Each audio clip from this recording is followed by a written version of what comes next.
ಹಾಸನದಲ್ಲಿ ಗಣೇಶ ವಿಸರ್ಜನೆಯ ವೇಳೆ ಘನಘೋರ ದುರಂತ ಸಂಭವಿಸಿದೆ. ಮೆರವಣಿಗೆಯಲ್ಲಿ ಸಾಗ್ತಾ ಇದ್ದ ಜನರತ್ತ ಯಮನಂತೆ ನುಗ್ಗಿದೆ ಟ್ರಕ್. ವಿದ್ಯಾರ್ಥಿಗಳು ಸೇರಿ 9 ಜನರಿಗೆ ಬಲಿಯಾಗಿರೋದು, 25 ಜನರಿಗೆ ಗಾಯ ಆಗಿದೆ. ದುರಂತದಲ್ಲಿ ಯುವಕರೇ ಹೆಚ್ಚಿನ ಸಂಖ್ಯೆಯಲ್ಲಿ ದುರ್ಮರಣ ಹೊಂದಿದ್ದಾರೆ. ಮುಗಿಲು ಮುಟ್ಟಿದೆ ಮೃತರ ಕುಟುಂಬಸ್ಥರ ಆಕ್ರಂದನ. ಹೊಳೆನರಸೀಪುರ ತಾಲೂಕಿನ ಮೊಸಳೆ ಹೊಸಹಳ್ಳಿಯಲ್ಲಿ ಈ ಒಂದು ದುರಂತ ಸಂಭವಿಸಿರೋದು. ನಿನ್ನೆ ರಾತ್ರಿ ಈ ಒಂದು ಅವಘಡ ಸಂಭವಿಸಿರುವಂಥದ್ದು. ಗಣಪತಿ ವಿಸರ್ಜನಾ ಸಂದರ್ಭದಲ್ಲಿಯೇ ಈ ಒಂದು ದೊಡ್ಡ ಅಪಘಾತ ಸಂಭವಿಸಿದೆ. ಗಣೇಶ ಮೆರವಣಿಗೆಗೆ ಯಮನಂತೆ ಟ್ರಕ್ ನುಗ್ಗಿ ಬಂದಿರುವಂಥದ್ದು. ಕ್ಷಣ ಮಾತ್ರದಲ್ಲೇ ಸ್ಥಳದಲ್ಲೇ 7 ಮಂದಿ ಸಾವನ್ನಪ್ಪಿದ್ದಾರೆ.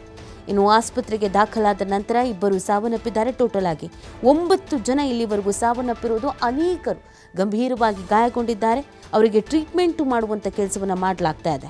ಹಾಸನ ತಾಲೂಕಿನ ಮೊಸಳೆ ಹೊಸಳ್ಳಿ ಗ್ರಾಮದ ರಾಷ್ಟ್ರೀಯ ಹೆದ್ದಾರಿ 373ರಲ್ಲಿ ಈ ಒಂದು ಭೀಕರ ದುರಂತ ಸಂಭವಿಸಿರೋದು.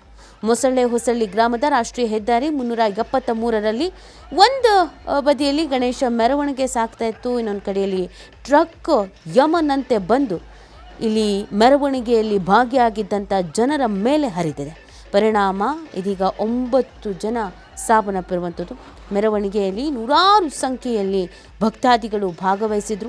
DJ ಸಾಂಗಿಗೆ ಭರ್ಜರಿ ಸ್ಟೆಪ್ ಹಾಕ್ತಾ ಎಂಜಾಯ್ ಮಾಡ್ತಾ ಇದ್ರು.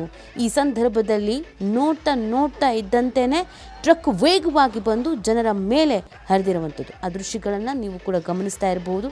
ಎಷ್ಟು ಭಯಾನಕವಾಗಿದೆ ಈ ಒಂದು ಅಪಘಾತದ ದೃಶ್ಯ ಅಂತ ನೋಡಿ. ಸಾವಿನ ಸಂಖ್ಯೆ ಏರಿಕೆ ಆಗತ್ತೆ ಅನ್ನೋದನ್ನು ನನಗೆ ನಿರೀಕ್ಷಿಸಲಾಗಿತ್ತು.